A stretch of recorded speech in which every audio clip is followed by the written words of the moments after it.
நிறத்து கதிராக உழைத்தாயோ அதை பற்றி பறவைகள் மேயறையா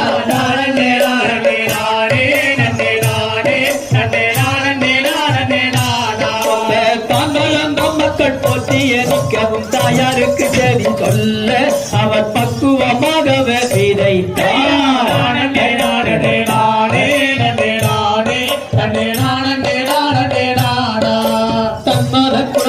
அறிந்து மனம் தெளிந்து அவர் தானே சுற்றவரம் புரிந்து